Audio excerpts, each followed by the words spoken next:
Santmat channel को subscribe करें, साथ ही घंटी को दबाकर ऑल नोटिफिकेशन सेलेक्ट करें। आप सभी से आग्रह है कि सत्संग को पूरा अंतिम तक देखें।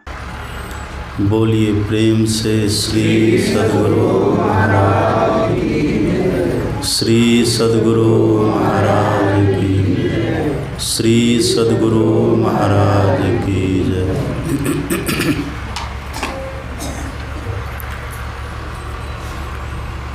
परम आदरणीय सत्संग प्रेमी महानुभावों, पूजनीय माताओं तथा भक्तिमती बहनों,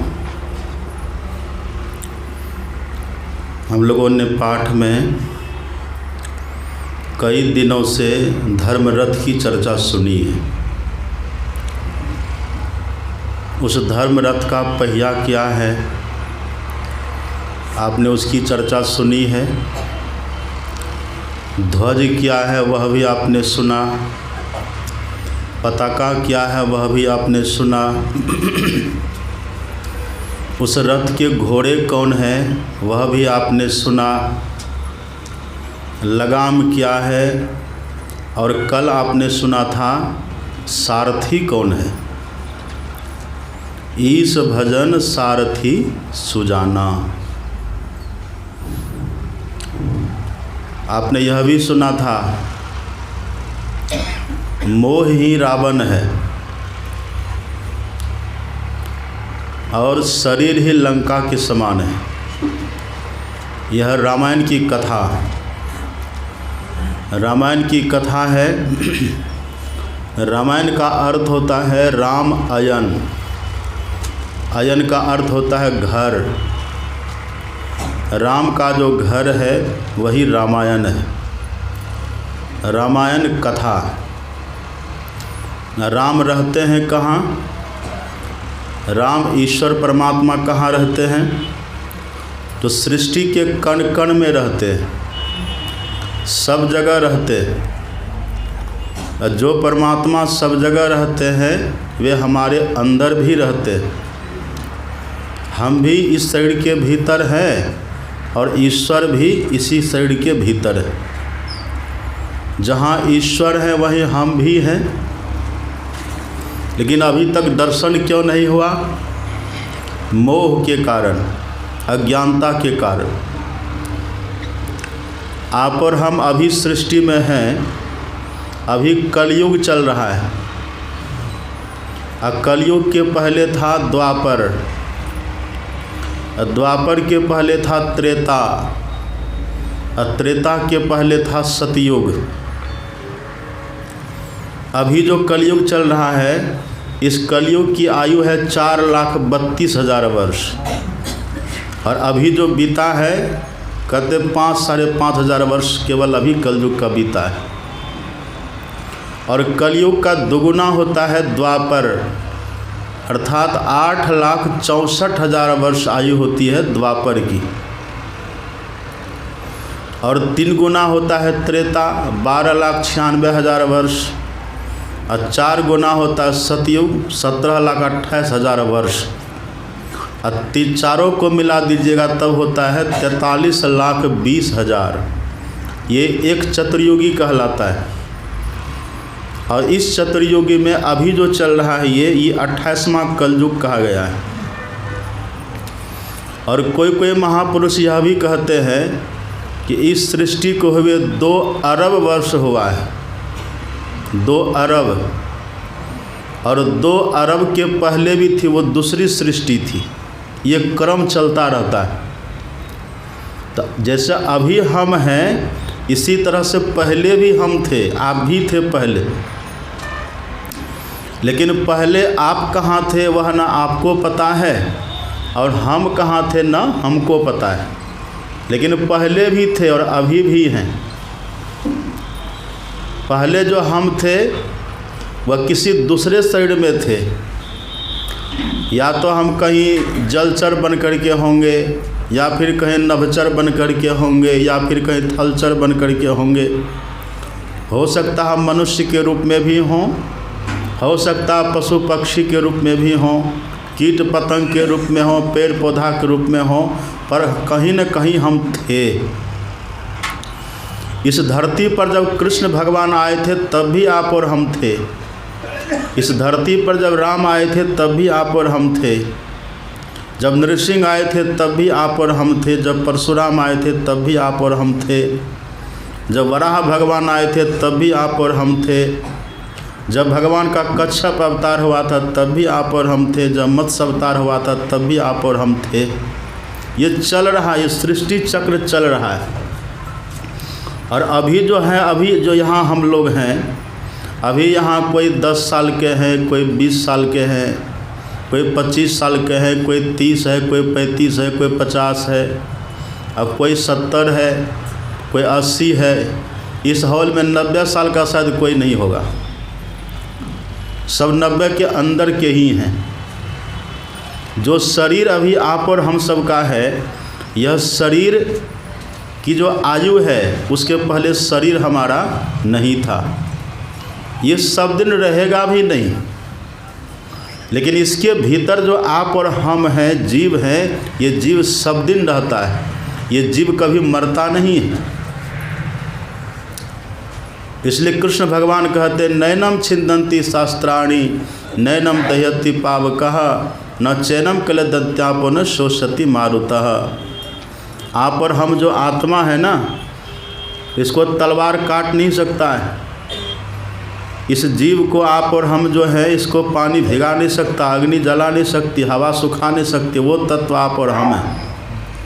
आप और हमारी कभी मृत्यु नहीं होती है, लेकिन मरण धर्मा शरीर में अभी है, इसीलिए बारंबार ये सब होता रहता है। आज जो पिताजी है ना, क्या पता पहले जन्म में पुत्र रहे हों। आज जो पिता है, जो पुत्र है, पहले जन्म में वही पुत्र पिता रहे होंगे, और जो पिता है वो पहले जन्म में पुत्र रहे होंगे। अर्जुन की कहानी आप जानते हैं ना। अर्जुन का पुत्र कौन था? अभिमन्यु था। अभिमन्यु जब मर गया, अर्जुन बहुत रोते थे। भगवान श्री कृष्ण से कहते थे, प्रभु मेरा पुत्र बड़ा प्यारा था, बड़ा वीर था, योद्धा था, पर देखिए नहीं रहा। पुत्र के बिना हम रह नहीं सकते, कृपा करिए एक बार मुझे मेरे पुत्र से मिला दीजिए। भगवान ने बहुत उपदेश किया, पर अर्जुन ने बात नहीं मानी। अभी सुन रहे थे ना पाठ में, भगवान कह रहे थे विरति चर्म संतोष कृपाणा ईश भजन सारथी सुजाना। भगवान कह रहे थे ईश्वर का जो भजन है वह सुजान सारथी है।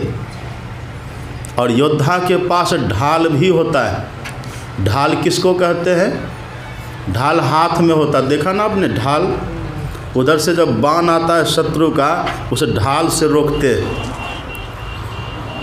तो ढाल का काम है शत्रु के बाण को, शत्रु के प्रहार को, वार को रोकना।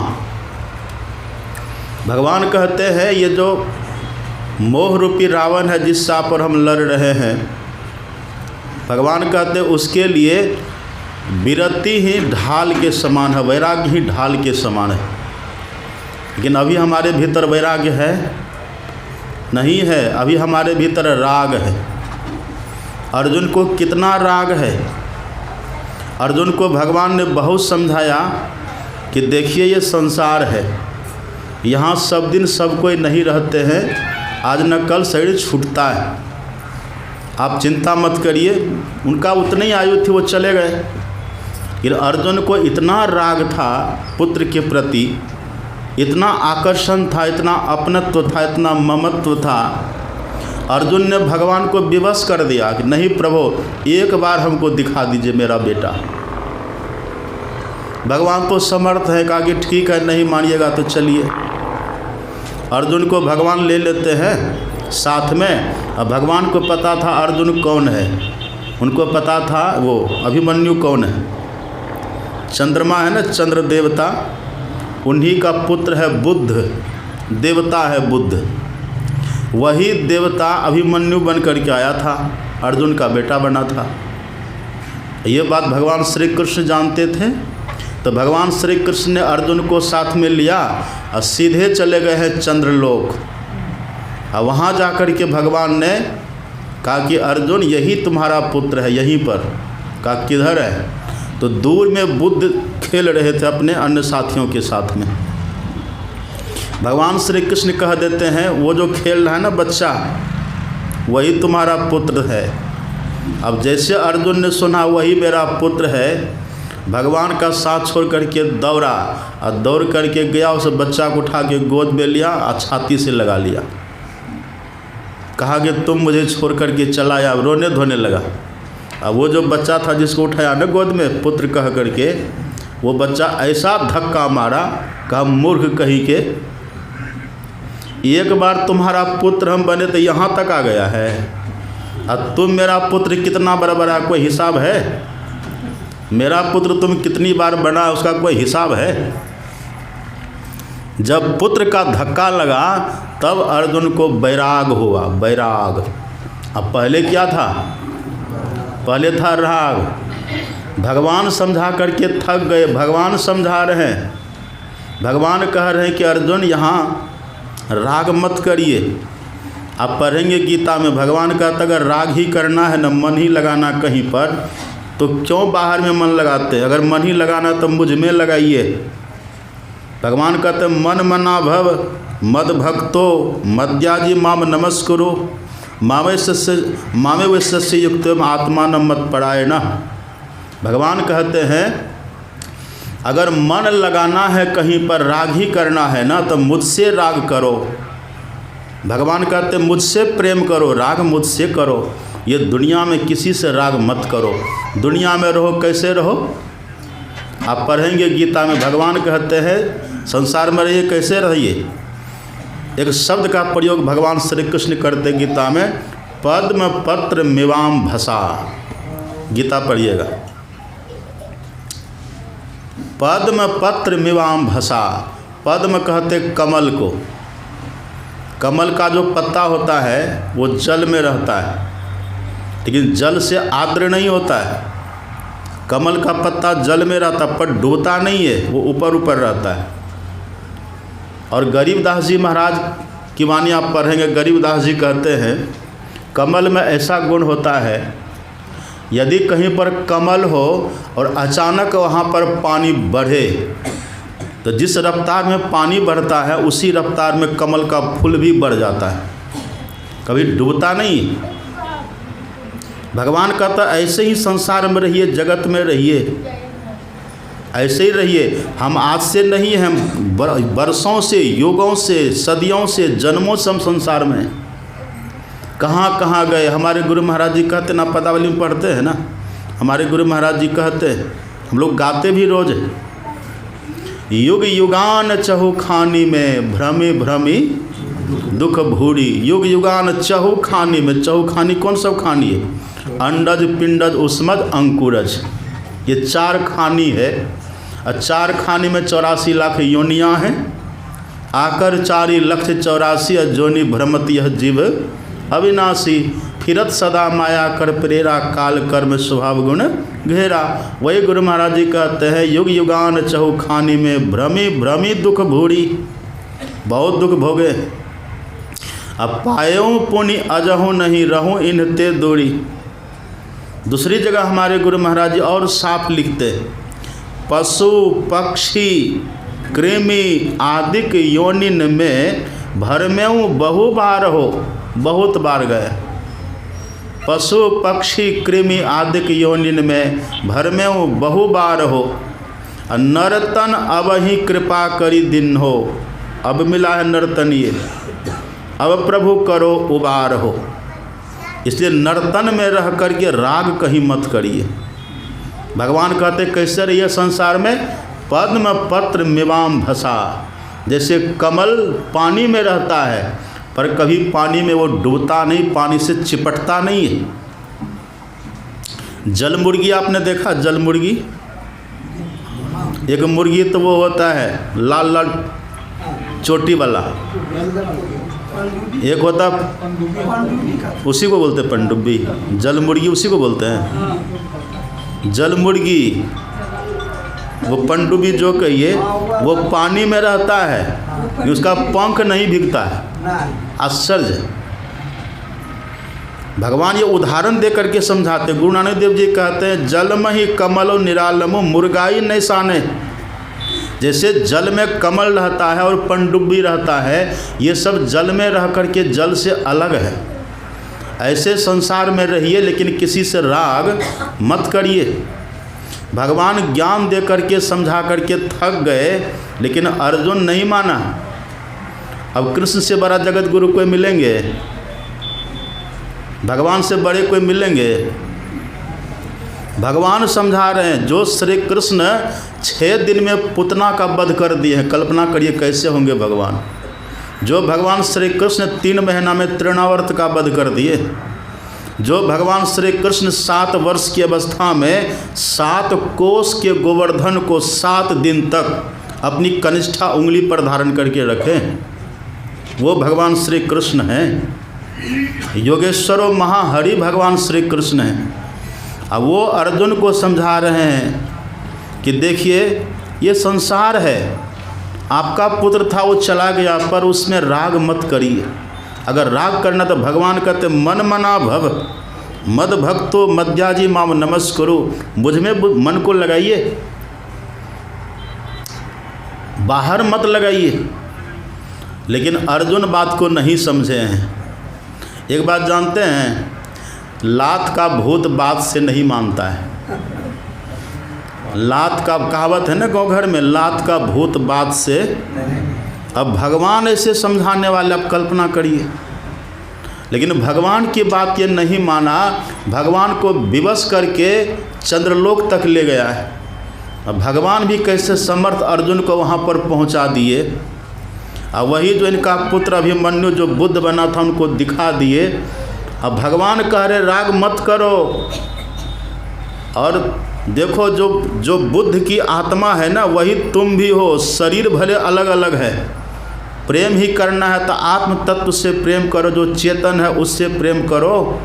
ये शरीर से क्या प्रेम करते हो? शरीर तो जड़ है, ये तो 5 तत्वों से बना हुआ अधम है, क्या प्रेम करते हो? पर अर्जुन ने भगवान की बात नहीं मानी है। गया जैसे सब बालक को पकड़ा है, वो बुद्ध थे ना, चिपट गया उनसे जा कर के, है पुत्र कहने लगा। ऐसा धक्का मारा है अर्जुन को, दूर छिटक के गिरा है।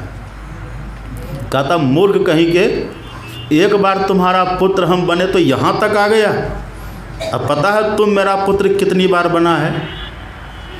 ये जो लात जब लगी है तब अर्जुन का मोह भंग हुआ है। ये राग मत करिए। वही भगवान कहते हैं विरति चर्म।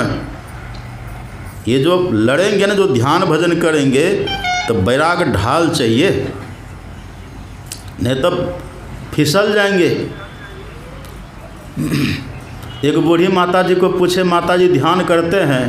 हाँ बाबा। ठीक है, बैठिए।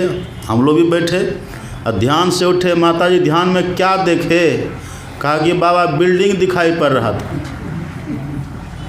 क्यों दिखाई पड़ रहा था? देखिए, आप कहीं भुज्जा खाए हैं? भुज्जा खाते खाते या अन्न का कोई ही कण खाते खाते दांत के गुफा में, दांत के खोडर में फंसता है कि नहीं? जैसे कोई कण है अन्न का, वो दांत के खोडर में फंसा तो जीभ कहाँ जाएगी आपकी? जैसे कोई अन्न फंस गया दांत के खोडर में, आपकी जिह्वा वहीं अटक करेगी बार बार। आप रास्ते चल रहे हैं, पैर चल रहा है, हाथ हिल रहा है, लेकिन जिह्वा कहाँ है? वहीं ठक ठक। वो कण जब तक दांत में फंसा हुआ है ना, तब तक जिह्वा वहीं अपना करेगी सब काम। किन्हीं से बात करिए, तब 2-4 बात करिए, अब बीच में एक बार ठोकर जीभ वहाँ मार देती है। सिखाना नहीं पड़ता जीभ को, वो कण फंस गया, अब जिह्वा वहाँ जाएगी, वहाँ उस पर ठोकर मारेगी।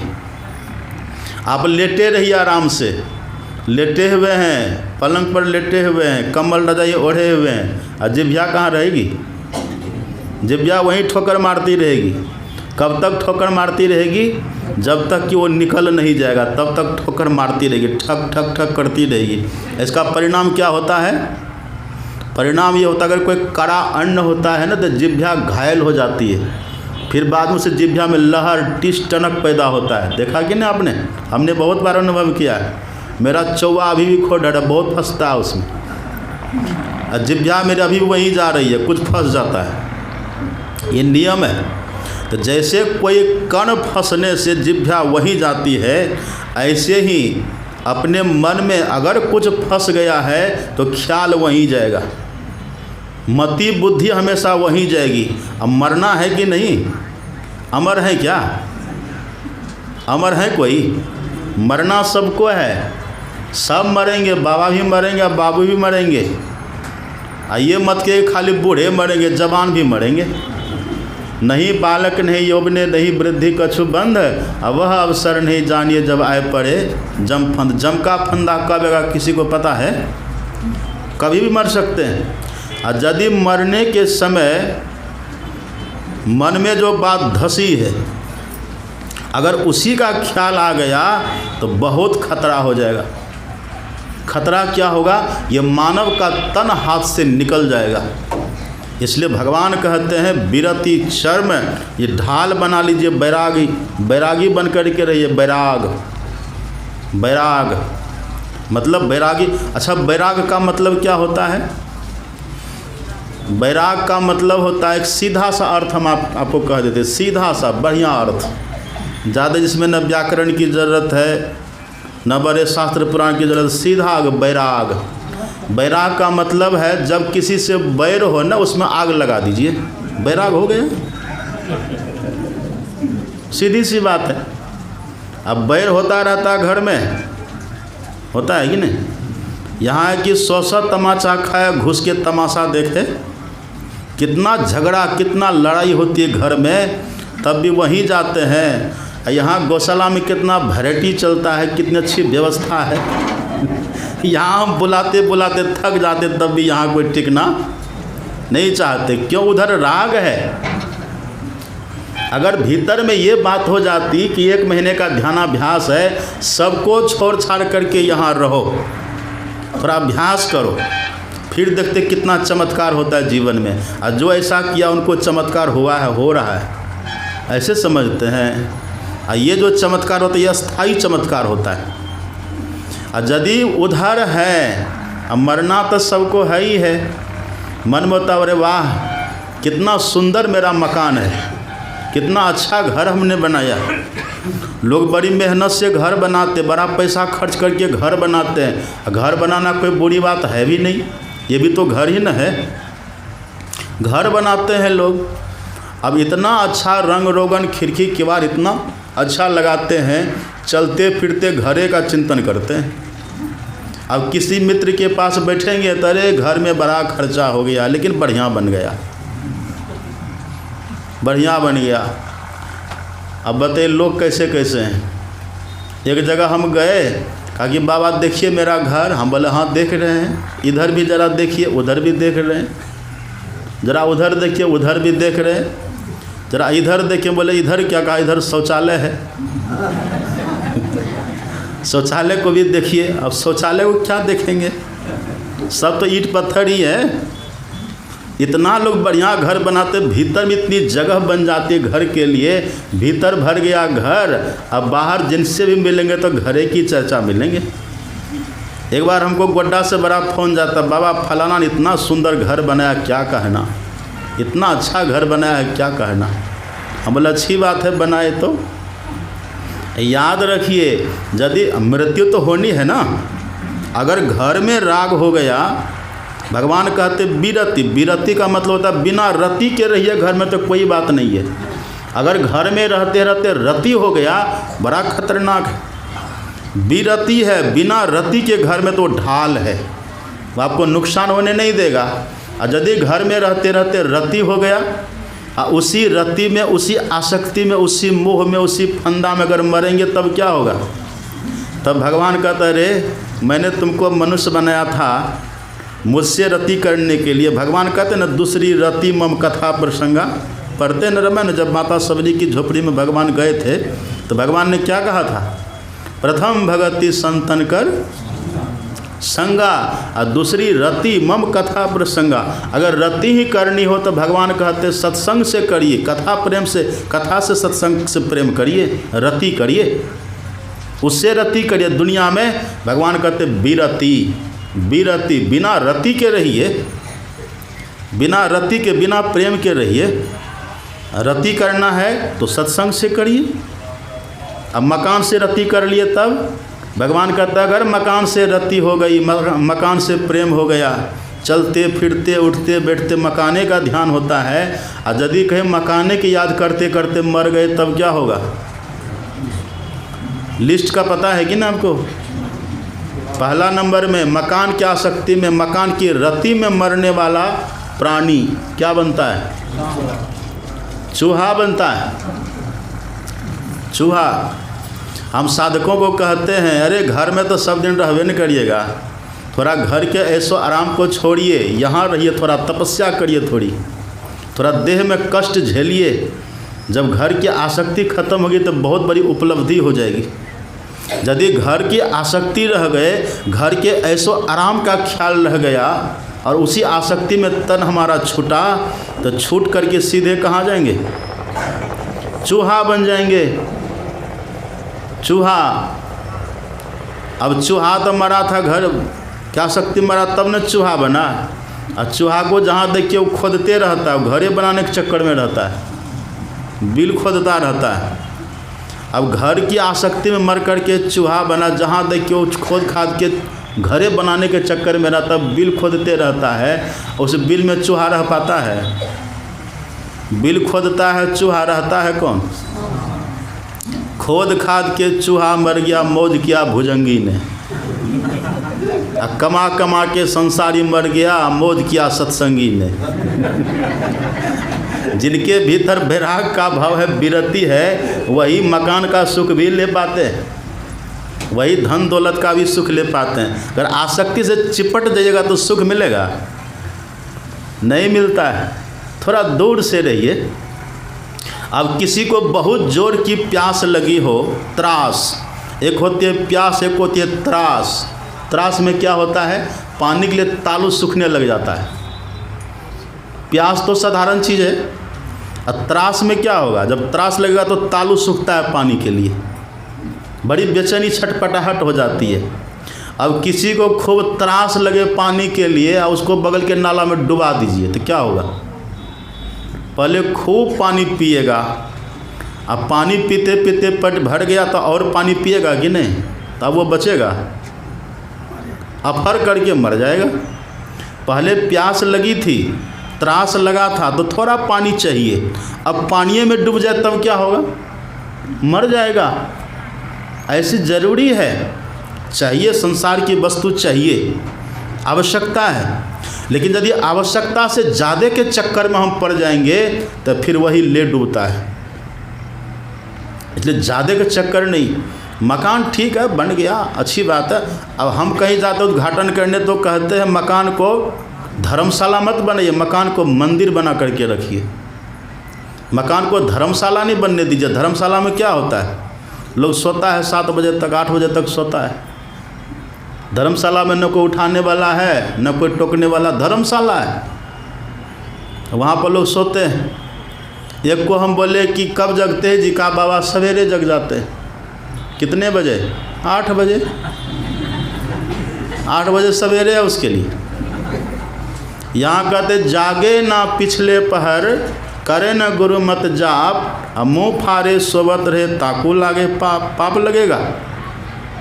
जगिए। घर को धर्मशाला मत बनाइए, घर को मंदिर बनाइए।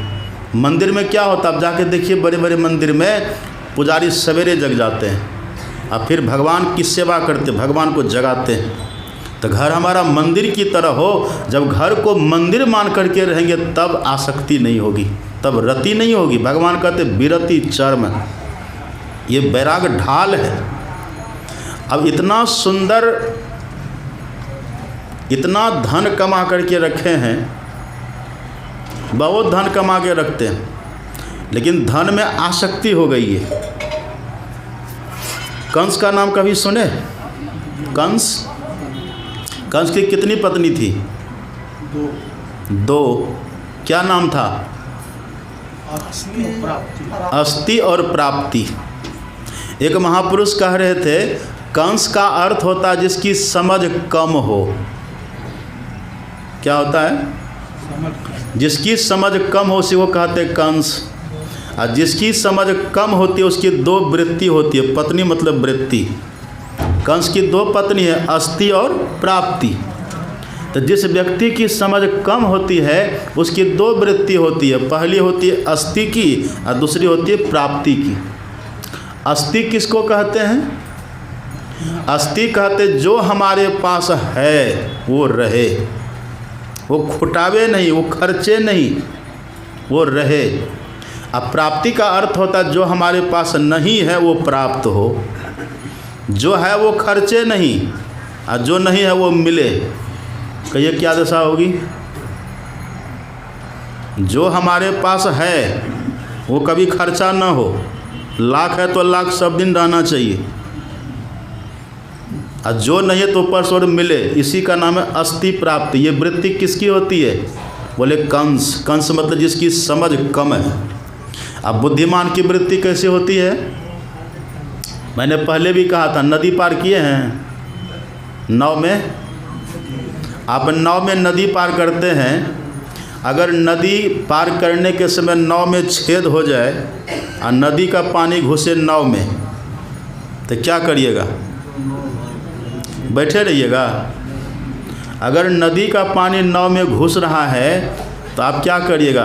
पानी को उलीच करके नाव से बाहर करिएगा।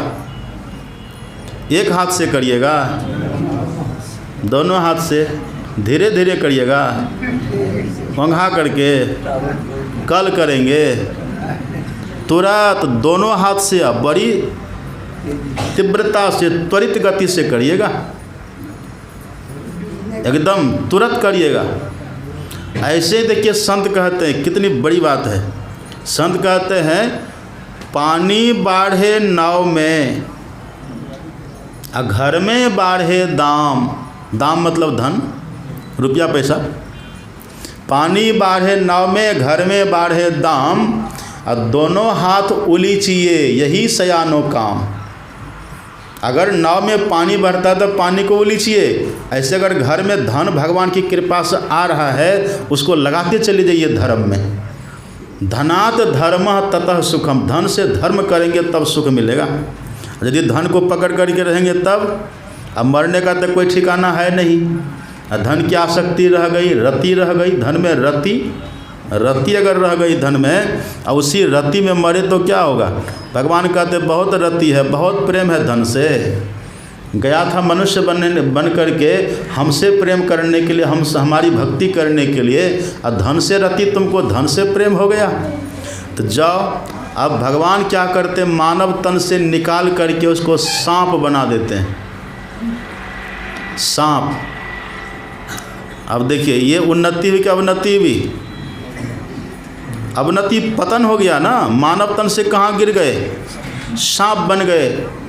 कहावत है मूल बाँचे तो साव नाचे। कम से कम मनुष्य शरीर था हमारा, अगर मनुष्य भी बन करके रहते तब ठीक था। मनुष्य सांप बन गए। क्यों बन गए? तो धन में रति के कारण। अब भगवान क्या कहते? विरति चर्म। रति रहा, सांप बन गए। अच्छा, यदि किसी के घर में सांप हो तो क्या कहते हैं? घर में सांप का घूमना शुभ माना जाता है। मतलब ये हुआ कि इसके घर में कहीं न कहीं किसी न किसी माध्यम से या तो धन है या तो धन आने वाला है। ये खबर होती है सांप को।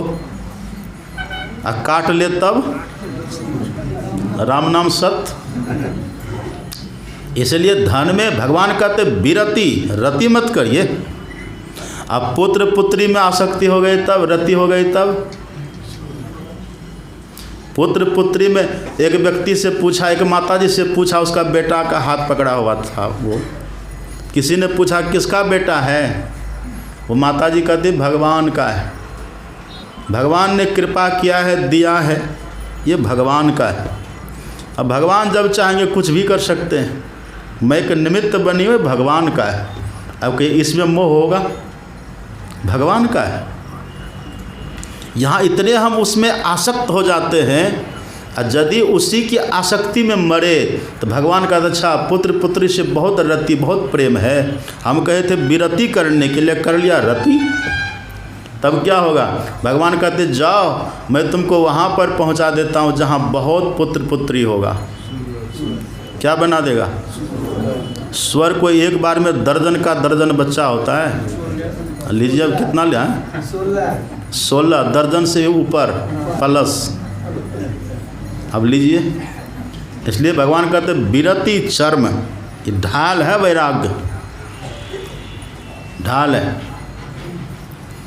अब पति को पत्नी से रति, अब पत्नी को पति से रति, तब क्या होगा?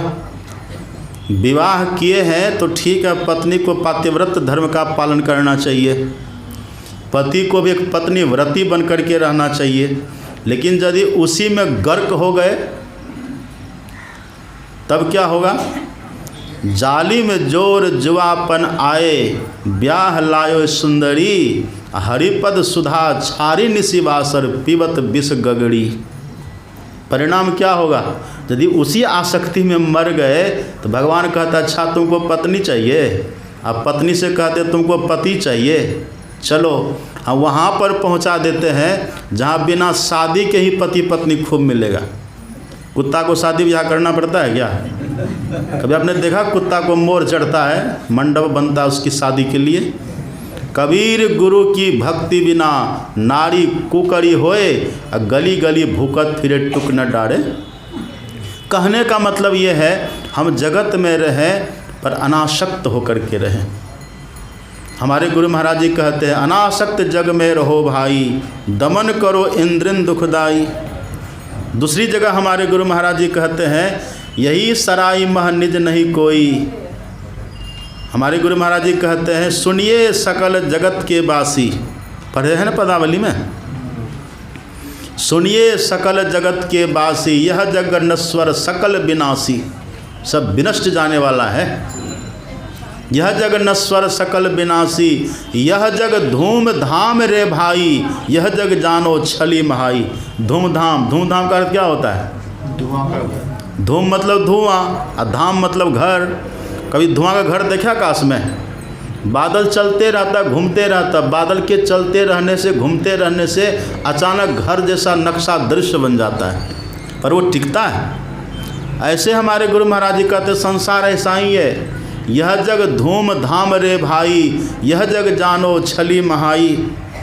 और सब ही कहा यही अगमा पाई। अगमा पाई का मतलब होता है आने जाने वाला। ये संसार कैसा आने जाने वाला है? और तुम पकड़ा यही जानी सहाय, हम इसको पकड़ लिए हैं। ये संसार पकड़ में आएगा? ये कहाँ पकड़ में आएगा? हाथी जा रहा था, हाथी, रास्ते में बैठा था खरगोश। तो खरगोश कहता है हम हाथी को पकड़ करके रखेंगे। खरगोश, सुन रहे बात? खरगोश कहता हम हाथी को पकड़ करके रखेंगे। तो खरगोश क्या किया? सड़क के दोनों किनारे पेड़ होता है ना, तो दोनों पेड़ में रस्सी बांध दिया कि हाथी को पकड़ेंगे, इसको जाने नहीं देंगे, पकड़ करके रखेंगे।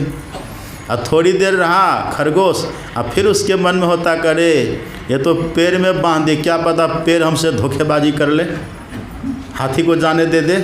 तो एक काम करते हैं, एक तरफ तो पेड़ में रस्सी बांध देते हैं और एक तरफ अपने पैर में रस्सी बांध लेते हैं, तब रोकेंगे हाथी को। सभी कहा यही अगमा पाइए, जाने वाला संसार है, इसको रोक पाइएगा? अब हाथी उधर से आ रहा है, इस खरगोश ने क्या एक साइड में पैर में बांध दिया रस्सी और दूसरी साइड में खुद खड़े होकर के अपने पैर में रस्सी बांध लिया, और उधर से आ रहा हाथी, और खरगोश मूछ पिजा रहा कि हम हाथी को जाने नहीं देंगे। संभव है? हाथी जैसे उधर से आया, बस रस्सी को घसीटते और खरगोश को लपेटते रौंदते हुए आगे बढ़ गया। समझ रहे बात? यही है हमारे गुरु महाराज जी कहते सब ही कहा यही अगमा पाई, यह जग धूम धाम रे भाई, यह जग जानो छली महाई। सब ही कहा यही अगमा पाई, तुम पकड़ा यही जानी सहाई। यही सराय मह निज नहीं कोई, मात सुत पितु मातु नारी के न होई।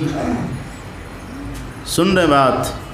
यही जग, यही सराय, सराय कहते धर्मशाला, ये संसार कैसा? धर्मशाला। अच्छा, धर्मशाला किसको कहते हैं? जहाँ मुसाफिर आकर के रात्रि भर रहे, भोरे वहाँ से चल दे, वही धर्मशाला है। ये संसार धर्मशाला की तरह है। यही सराय मह निज नहीं कोई, सुत पित माँ तो नारी के न होई। भाई बंधु कुटुंब परिवारा, राजा रैयत सकल पसारा। सातों स्वर्गहु केर निवासी, दिव्य दिव्य दिव्य देव सब अमित विलासी। कोई न स्थिर सबही बटोही, सब बटोही है ये। स्थिर कौन है? हमारे गुरु महाराज जी कहते हैं सत्य शांति की स्थिर वही, शांति रूप सर्वेश्वर जानो, अशब्दातीत कही संत बखानो। इसलिए भगवान कहते हैं रति ही करना है, इस शांति तत्व में करो, इस स्थिर तत्व में करो जो कभी आता जाता नहीं है। रति करना तो वहाँ करिए, मन मना भव मद भक्तो। हमारे गुरु महाराज जी क्या कहते हैं? पदावली में आप पढ़ेंगे, गुरु ही हितो जाको, गुरु ही हितो जाको, गुरु ही पितु जाको, और जाको गुरु ही सहाई। जो गुरु महाराज को ही सब नाता रिश्ता मान लिया भीतर से, गुरु ही हितो जाको, गुरु ही पितु जाको, जाको गुरु ही सहाई। ते बरभागी पुरुष कह में ही निश्चय सहज परम गति पाई। अगर नाता रिश्ता बनाना है तो इधर से बनाइए ना, उधर का नाता रिश्ता नहीं। उधर कैसे रहिए? तो बस जैसे जल में कमल और पनडुब्बी रहता है वैसे रहिए, उस तरह से रहिए। भगवान का तो यही जो रहना है ये वैराग्य है, ये विरति चर्म है, वैराग्य चाहिए। भगवान राम से पूछा गया कि भगवान ये वैराग किसको कहते? सुनिएगा ध्यान से, ये राम भगवान ने उपदेश कर रहे ना विभीषण जी को। विरति चर्म वैराग ढाल है। तो भगवान राम से पूछा गया कि प्रभु आप वैरागी किसको कहते हैं? राम भगवान ने बहुत सुंदर उत्तर दिया है। भगवान कहते हैं कहिए तात सो परम विरागी। हे तात, उसको परम वैरागी कहिए। किसको? कहिए तात सो परम विरागी, तृण सम सिद्धि तीन गुण त्यागी। भगवान कहते हैं जो सिद्धि को तृण के समान त्याग दे। सिद्धि किसको कहते हैं? सिद्धि का एक अर्थ होता उपलब्धि। उपलब्धि जिसको हमने उपलब्ध किया है, अगर छोड़ने का समय आवे तो तृण के समान छोड़ दें, वैरागी है। लंका किसने बनाई थी कहिए तो? लंका भगवान शंकर ने बनवाई थी। एक बार माता पार्वती गई थी वहाँ बैकुंठ, सुनिएगा ध्यान से। माता पार्वती गई बैकुंठ, तो बैकुंठ में तो लक्ष्मी जी रहती हैं। लक्ष्मी के पास पार्वती जी गई तो पार्वती जी का सम्मान लक्ष्मी जी ने कुछ भी नहीं किया। लक्ष्मी जी ने कहा रे तेरा क्या सम्मान करेंगे, तू तो भिखारी की पत्नी है। तेरा पति जहाँ तहाँ शमशान में रहता, नरमंडों की माला वो पहनते हैं, बंदर की उनकी आँखें हैं, चिता का भस्म रमाते हैं, भांग धथुरा तेरा पति खाते से कि तू पत्नी है, क्या तेरा सम्मान करेंगे? किसने कहा? लक्ष्मी जी ने। माता पार्वती के मन में होता है करे मैं तो इसका अतिथि बनी थी, अतिथि देवो भव, ऐसे भी सम्मान करना चाहिए देवता की नहीं, पर ये तो हमें भिखारी की पत्नी कह रही है। और लक्ष्मी जी ने कहा रे न तो तुझे रहने का ठिकाना, न तो खाने पीने का पहनने का ठिकाना है। पति तेरा भांग धतूरा खाते हैं और मृग चर्म पहनते रहते हैं, त्रिशूल लिए घूमते रहते हैं अघोर की तरह, ऐसे कि तू पत्नी है, क्या तेरा सम्मान करेंगे? बहुत कस के दुत्कारा है लक्ष्मी जी ने। पार्वती को बड़ा कष्ट हुआ, चली जाती हैं कैलाश, रूठ करके बैठ जाती हैं। अब पीछे से भगवान शंकर आते हैं, देखा पार्वती रूठी हुई हैं, क्या हुआ देवी? कहा छोड़िए। कहा नहीं नहीं बताओ। अरे छोड़िए, आप तो बस ऐसे ही बैरागी हैं, नहीं नहीं बताओ क्या हुआ। तब पार्वती ने सब कह सुनाया। पार्वती ने कहा कि मैं गई थी बैकुंठ, वहाँ पर लक्ष्मी ने कहा कि तू ऐसे की पत्नी है जिसको न रहने का ठिकाना, न पहनने का, न खाने पीने का ठिकाना है, ऐसे कि तू पत्नी है, क्या तेरा सम्मान करेंगे? इसी बात से मैं आहत हूँ। अच्छा ये बीमारी है, ये परेशानी है। देखिए भगवान शंकर बैरागी हैं, भगवान शंकर देखा है आपने ना, वो चिता का भस्म रमाए रहते हैं। कोठा ऊपर कोठड़ी जोगी धुनिया रमाया हो, अंग भभूति रमाए के जोगी रैन गमाया हो। भभूति रमाए रहते हैं, बाघंबर पहने रहते हैं और जटा को भगवान समेट करके बांध लेते, मतलब प्रपंच को कंट्रोल करके समेट करके रखते हैं। भगवान शंकर ने देखा ये मेरी पत्नी है और पत्नी का मैंने पानी ग्रहण किया है। क्या ग्रहण किया है? पानी मतलब क्या होता है? हाँ, तब पानी मतलब दूसरा लज्जा। पत्नी मतलब पानी मतलब लज्जा। भी मैंने पानी ग्रहण किया है, इनका हाथ मैंने पकड़ा है, तो इनकी लज्जा भी तो हमें बचानी होगी। पानी मतलब लज्जा भी, इनकी लज्जा भी तो हमें बचानी पड़ेगी। हमारी पत्नी को उसने दुत्कारा है। भगवान शंकर तुरंत बुलाते हैं विश्वकर्मा को, तुरंत विश्वकर्मा हाजिर हुए। कहा ऐसा नगर बनाओ जैसा इस भूमंडल में कोई नगर, कहीं नगर न हो। अब विश्वकर्मा गए, भगवान शंकर का आदेश, प्रलंकर है भगवान शंकर, कोई साधारण नहीं है। शंकर का आदेश हुआ, गए विश्वकर्मा और दिव्य नगरी वही लंका बनाए। लंका में सड़क भी सोने की है, चार दीवारी भी सोने की है, सारा बिल्डिंग सोने का बना हुआ है, सब कुछ सोना का है। कैसा दिव्य नगर होगा, कल्पना करिए। सोना का सब कुछ बना है। विश्वकर्मा जी ने बना दिया। भगवान शंकर ने देखा, बड़े प्रसन्न हुए। पार्वती को भगवान शंकर ने कहा कि देखो देवी, ये नगर तुम्हारे लिए बना, ठीक ठाक है ना? कहा हाँ प्रभु, ये तो बैकुंठ से भी बढ़िया लग रहा है। लक्ष्मी जी का जो बैकुंठ है उससे भी अच्छा लग रहा है। पार्वती माता दौड़ती है रड़ने के लिए उसमें। कहा अभी ठहरो, पहले उद्घाटन करवा लो इसका, उद्घाटन करवाओ। उद्घाटन कौन कराएंगे? तो वही था विश्वशर्मा मुनि, रावण के पिताजी, बड़े विद्वान पंडित थे उस समय। उनको बुलाया गया, कहा आप जरा इसका उद्घाटन करवा दीजिए। वो आए और पूरे कर्मकांड करके विधि विधान से लंका का उद्घाटन करवा दिया। आज भगवान शंकर बड़े प्रसन्न हैं। भगवान शंकर ने कहा आज मेरी पत्नी इसमें रहेगी, पधारेगी, आज ये प्रसन्न होंगी। तो भगवान शंकर प्रसन्न होकर के उस पंडित जी से कहते, पंडित जी आज मैं बड़ा प्रसन्न हूँ, कहिए आपको क्या चाहिए। आज आप जो भी चाहेंगे, जो भी आपकी इच्छा होगी ना, आज मैं आपको सब कुछ देने के लिए तैयार हूँ। इतने प्रसन्न हैं। इसलिए कहावत है, प्रसन्नता में किसी को वचन मत दीजिए। अगर प्रसन्न हो ना, किसी को वचन मत दीजिए। और क्रोध में निर्णय मत लीजिए, क्रोध में निर्णय मत लीजिए। अब प्रसन्नता में किसी को वचन मत दीजिए। भगवान शंकर इतने प्रसन्न हो गए,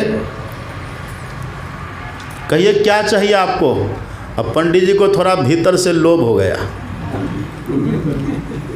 जब भगवान ने कहा कहिए क्या चाहिए, अब देखिए लंका है, वहाँ सोने का सब कुछ है। अगर गोड्डा में किसी के घर में एक ईंट का, एक सोना का ईंट हो जाए 5 किलो वाला, तो रोड पर सीधा चलेगा?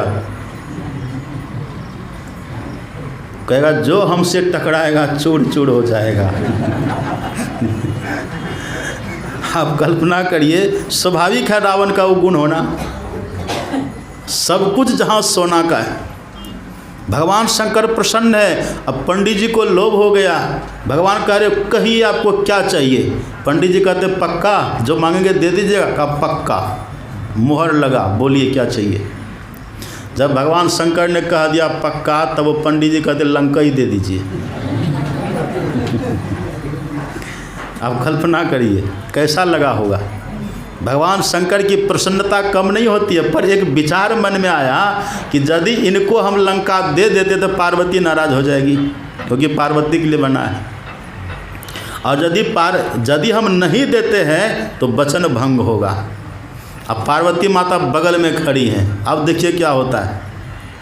पार्वती माता बगल में हैं। पार्वती माता ने देखा कि मेरे पतिदेव धर्म संकट में हैं। एक होती है पत्नी, एक होती है धर्म पत्नी।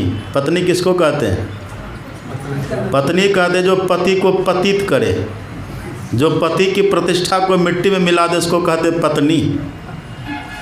अब धर्म पत्नी किसको कहते हैं? जो पति के धर्म की रक्षा करे, जो पति के पद की रक्षा करे, जो पति को अधर्म के रास्ते से हटा करके धर्म के रास्ते में लगा दे, उसको कहते धर्म पत्नी।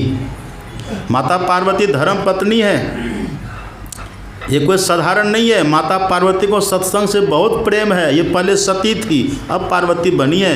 ये रात दिन सत्संग करती रहती हैं। माता पार्वती देखती है, सुनिएगा बड़ा मार्मिक बात है। माता पार्वती देखती हैं कि आज मेरे पतिदेव धर्म संकट में पड़ गए हैं। इनके मन में चल रहा है यदि दिया तो मैं दुखी हो जाऊंगी और नहीं दिया तो इनका वचन भंग हो जाएगा, ये असत्य के भागी बनेंगे,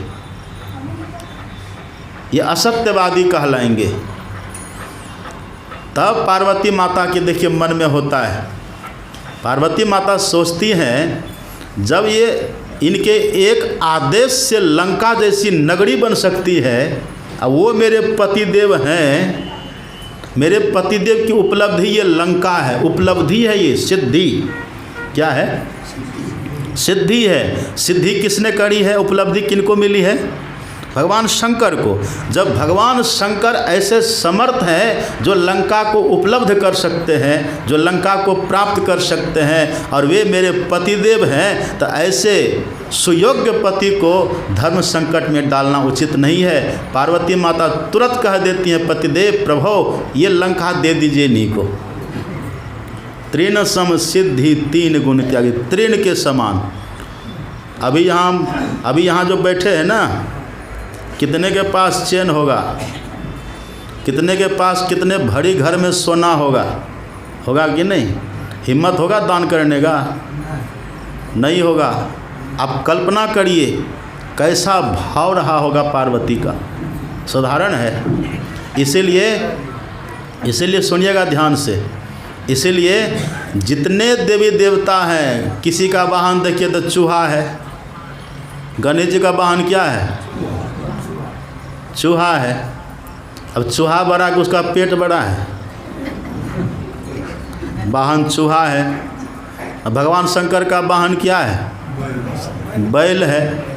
कोई बैल पर, शनि देवता का वाहन क्या है? कुत्ता। शनिदेव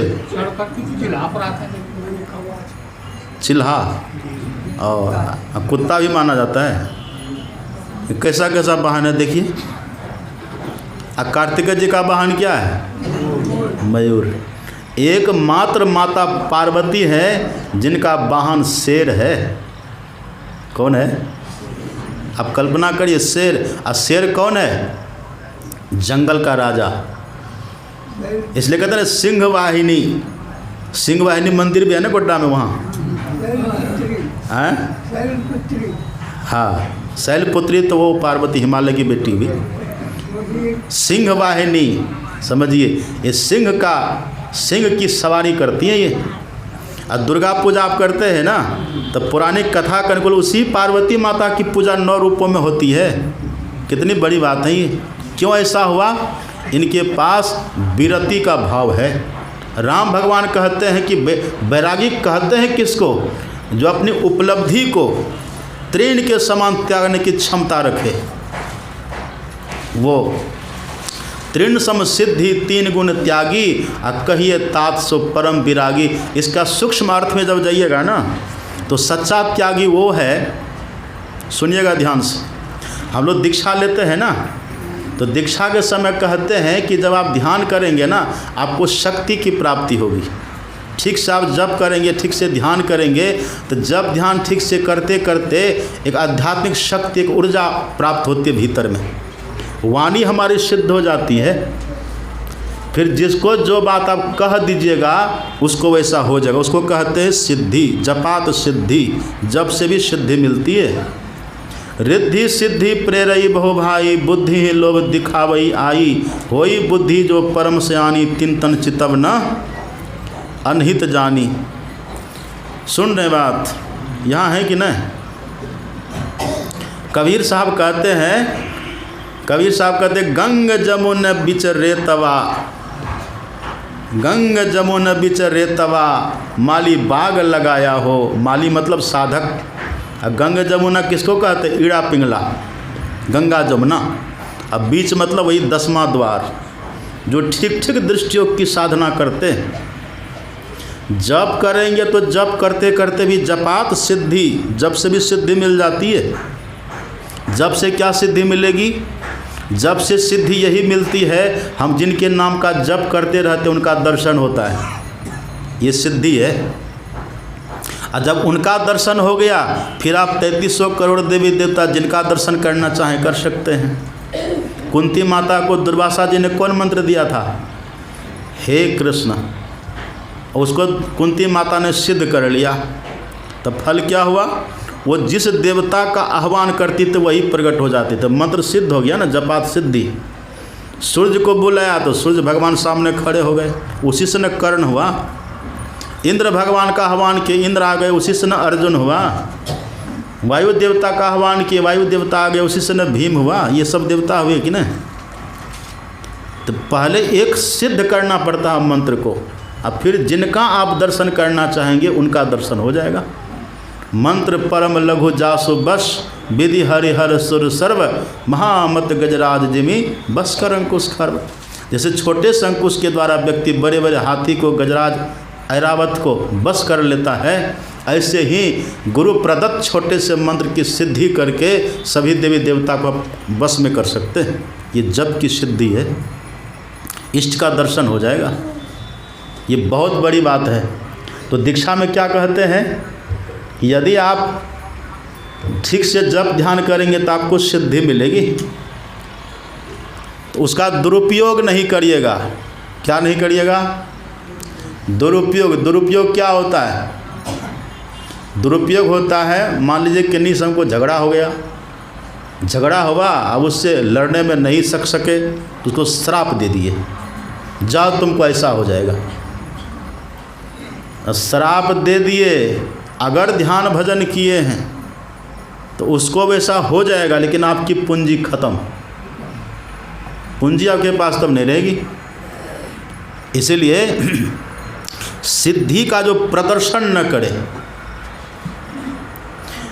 ध्यान भजन करते हैं नहीं, श्राप देते फिरिएगा तो क्या होगा? लगेगा। हरिद्वार में एक महात्मा बात बात में श्राप देते थे। मेरे सामने भी एक को श्राप दिया, तो वो कहता गिद्ध के श्राप से गाय मरती है। अभी गिद्ध वाली दृष्टि है ही है, श्राप दे रहा है। श्राप उसका लगता है जो कुछ साधन भजन करते हैं, उनका श्राप लगता है। उनके वाणी में एक ताकत आती है, आध्यात्मिक शक्ति उनको प्राप्त होती है। इसीलिए कहते हैं साधक को कभी श्राप नहीं देना चाहिए। दुख हो सह लीजिए पर श्राप मत दीजिए। किन्हीं से लड़ाई झगड़ा हो, लड़ लीजिए, खूब दीजिए गाली, खूब लड़िए, मारपीट उठा पटक खूब कर लीजिए, लेकिन श्राप भीतर से मत दीजिएगा। श्राप देंगे तो आपकी ऊर्जा जो है ना वो ख़त्म हो जाएगी। ऐसे ही किसी को आशीर्वाद भी मत दीजिए। मान लीजिए कोई बच्चा है, बोले कि बाबा हमको आशीर्वाद दीजिए ना परीक्षा में पास कर जाए। गुरु महाराज जी के पास गए कुछ बच्चे, कहा कि सरकार आशीर्वाद दीजिए पास हो जाए। तो गुरु महाराज जी ने प्रवचन में कहा कि बच्चे लोग कहते हैं आशीर्वाद दीजिए पास हो जाए। अरे जो पढ़ेगा पास उसका गुलाम हो जाएगा। पढ़ेगा नहीं और आशीर्वाद मांगेगा तो क्या महात्मा लोग ये 2 नंबर का काम, ये झूठा काम करते हैं। महात्मा साधु आशीर्वाद देते फिरते हैं। देखिए छुपा लिए ना बात को, आशीर्वाद मत दीजिए। अगर कोई कहता तो कह दीजिए ठीक है हम गुरु महाराज से प्रार्थना करते हैं, उनकी कृपा से उनकी कृपा होगी, शुभ मंगल, उन पर छोड़ दीजिए, उन पर रख दीजिए। यदि आप ही कह दें कि ठीक है मैं आपको आशीर्वाद देता हूँ ये हो जाएगा, तो पहला आशीर्वाद में तो हो जाएगा, और दोबारा में कहिएगा तो कुछ नहीं होगा। जो पूंजी तो वो ख़त्म, राम सब खत्म, टाइटर फीस हो गया। इसलिए आशीर्वाद नहीं तो क्या पुत्र को आशीर्वाद नहीं दें? छोटे भाई को आशीर्वाद नहीं दीजिएगा? दीजिए। जो नियम है, छोटा बच्चा प्रणाम कर रहा है कहिए खुश रहो, मौनी बाबा बन के मत खड़े रहिए। छोटा बच्चा प्रणाम करे कहिए खुश रहिए, पढ़िए, मन से पढ़िए, ऐसा, ये कोई बात नहीं है। लेकिन हर्डली किसी को मत कहिए कि हम तुमको आशीर्वाद वरदान दे रहे हैं। आपके वरदान से कुछ होगा चमत्कार, पर ख़त्म हो जाएगा फिर। इसलिए भगवान कहते हैं जो इस सिद्धि को भी का प्रदर्शन न करे वो सच्चा वैरागी। पहले तो दुनिया में मोह ममता मत करिए, और साधक बने, साधना किए, तब इस सिद्धि का प्रदर्शन मत करिए, ऐसा मत करिए। सुन रहे बात? एक बार एक व्यक्ति घास की रस्सी बना रहा था। घास की रस्सी बना रहा था। सुबह बैठा रस्सी बनाने के लिए, शाम तक रस्सी बनाया, लेकिन जब रस्सी को समेटने लगा तो 2-4 हाथ रस्सी बची थी। कब रस्सी कहाँ गई? अरे सुबह हम बैठे तो रस्सी बनाने के लिए कितने बंडल घास इसमें लग गए, पर रस्सी तो थोड़ी सी है, वो रस्सी गई कहाँ? तो पीछे देखा तो पीछे 3-4 बकरी खड़ी थी। वो रस्सी बनाते थे और उधर पीछे बकरी रस्सी को खाती चली जाए, तब रस्सी कभी बनेगी? हम साधना तो करते, ध्यान भजन तो करते हैं, लेकिन उसको थोड़ा थोड़ा खर्चा करते रहते हैं।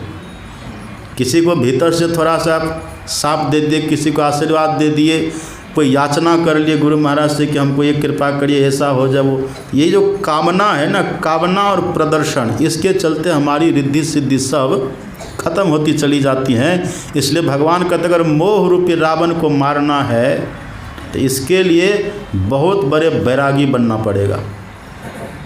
मिटा दे अपनी हस्ती को अगर कुछ मर्तबा चाहे कि दाना खाक में मिलकर गुले गुलजार होता है। धरती में बीज बोते हैं न, कब अंकुर आता है? पहले सड़ता है तब न अंकुर आता है, पहले वो गल जाता है मिट्टी में, मिट्टी पलित हो जाता है, तब उससे अंकुर निकलता है। ऐसे अगर कुछ चाहते ही जीवन में प्राप्त करना तो अपने को मिटाना होगा। हम यहाँ छोड़ नहीं पाते हैं, मिटाना पड़ेगा। बीरति चर्म, बैरागी बन करके रहें, दुनिया से भी बैरागी, इधर से भी। भगवान कहते हैं सब जग ममता ताग बटोरी, अब मम पद खींची बांधी बर डोरी। दुनिया से ममता हटा लीजिए। ममता करने कहाँ? ध्यान में करिए। कबीर साहब कहते गंग जमुन बिच रेतवा, रेतवा मतलब गंग जमुन बिच रेतवा। देखिए रेतवा का, रेत का मतलब बालू भी होता है। क्या होता है? रेत का मतलब बालू। लेकिन यहाँ है जो गंगा और जमुना, ईरा पिंगला के बीच में रति करते हैं। क्या करते हैं? रति। तो फल क्या होगा? गंग जमुन बिच रेतवा, माली बाग लगाया। माली मतलब साधक। हम साधना करते, गुरु से जुक्ति लिए, अब गुरु ने जैसे कहा देखने के लिए हम देख रहे हैं। अगर ठीक ठीक वहाँ पर देखिएगा, दृष्टि अपनी स्थिर हो जाए वहाँ पर, तो दृष्टि के स्थिर होते ही ये बाग लगाना। बाग लगाए, गंग जमुन बिच रेतवा, माली बाग लगाया हो, आ कच्ची कली एक तोड़ी के। कच्ची कली एक तोड़ी के। कच्ची कली मतलब अभी साधना में परिपक्व हुए नहीं थे और सिद्धि का प्रदर्शन शुरू हो गया, तो ये ठीक नहीं है। कबीर साहब कहते कच्ची कली एक तोड़ी के मलिया, पछताना पड़ता है। इसलिए संसार में भी वैराग्य और साधना में भी वैराग्य। विरति चर्म संतोष कृपाना। भगवान कहते सब जग ममता ताग बटोरी, मम पद खींची बांधी बर डोरी। जहाँ जहाँ ममता लगी है सब जगह से ममता को हटा करके उसकी रस्सी बनाइए और मेरे चरणों में बांध दीजिए। यही है वैराग। वैराग क्या? ढाल के समान है। ढाल क्या करता है? शत्रु के प्रहार को, शत्रु के बाण को रोकता है। और तलवार क्या है? तलवार किसको कहते हैं? तलवार है, भगवान कहते संतोष कृपाणा। संतोष ही तलवार है। संतोष, संतोषम परमम सुखम कहते हैं ना। गौधन गज धन बाजी धन और रतन धन खान, और जब आवे संतोष धन, सब धन थोड़ी समान। संतोष होना चाहिए हमारे भीतर। संतोष संतोष का भाव। देखिए भगवान श्री कृष्ण कहते, गीता में आप पढ़ेंगे, संतुष्टः सततम, हमेशा संतुष्ट रहिए, तब भगवान कहते योगी, वही योगी बन सकते हैं, वही योग कर पाते हैं।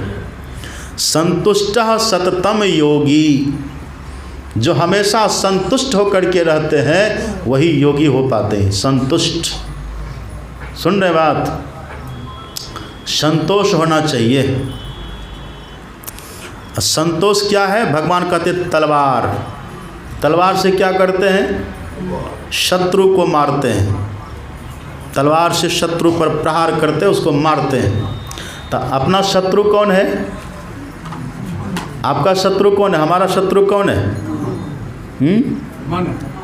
देखिए शत्रु जो हमारा है ना, मन तो है ही है शत्रु, और साथ साथ मनोज है हमारा शत्रु। मनोज कौन है? मनोज। मनोज किसको कहते हैं? मनोज कहते हैं खड विकार को। खड विकार, खड विकार मतलब 6 प्रकार का विकार। 6 विकार कौन सब है? काम, क्रोध, लोभ, मोह, ईर्ष्या, द्वेष। कितना हो गया? 6। यही जो विकार है ये हमारा सबसे बड़ा शत्रु है। कब? मोह रूपी रावण को नष्ट करने के लिए। पहले साधना करेंगे तब न मोह खत्म होगा। ये खड विकार हमको साधना करने नहीं देगा। आप पढ़िए पदावली, हमारे गुरु महाराज जी क्या कहते हैं?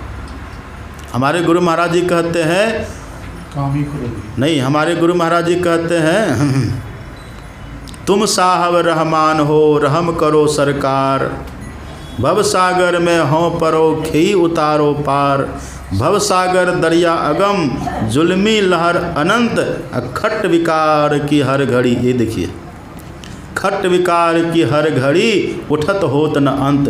कभी समुद्र किनारे गए आप? जी। कभी गए समुद्र किनारे? वहाँ पर तरंग उठता रहता है समुद्र में। आप अपना जूता चप्पल लीजिए, फेंक दीजिए समुद्र में, हाँ वो क्या करेगा? उसमें जो लहर उठती है ना, वो लहर आपका जूता वापस कर देगा।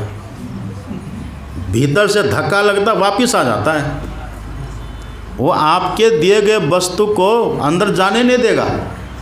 भीतर से ज्वार भाटा, भीतर से लहर तरंग उठ रही है ना, वो बाहर कर देता है। हमारे गुरु महाराज जी कहते हैं कि साधना करने के लिए तो बैठते हैं, पर हमारी जो सूरत है ना, सूरत रूपी समान, ये भीतर धंसना सूरत भीतर धंसना चाहती है, पर भीतर से जो खड विकार है, खड विकार की हर घड़ी उठत होत न अंत, इन लहरों की असर, ये लहर जो उठता रहता हमेशा, इससे गई सुबुद्धि खोए, प्रेम दीनता भजन संग तिन्हो बने न कोय। आप अपन पो सब भूले, लहरों के ही हेत, असो भूले कैसे लहों सुख जो शांति देत। ये खड विकार हमें विचलित कर देता है। खड विकार हमको भीतर धंसने नहीं देता। जैसे कोई सामान को समुद्र में लहर जाने नहीं देता, ऐसे ही हमारी सूरत कोई विकार भीतर धंसने नहीं देता। ये स्थिति है। अब कबीर साहब क्या कहते हैं? कबीर साहब कहते हैं कि चलिए 6 है ना, आप देखिए संसार में हम लोग हैं तो मनुष्य है तो विकार तो होगा ही।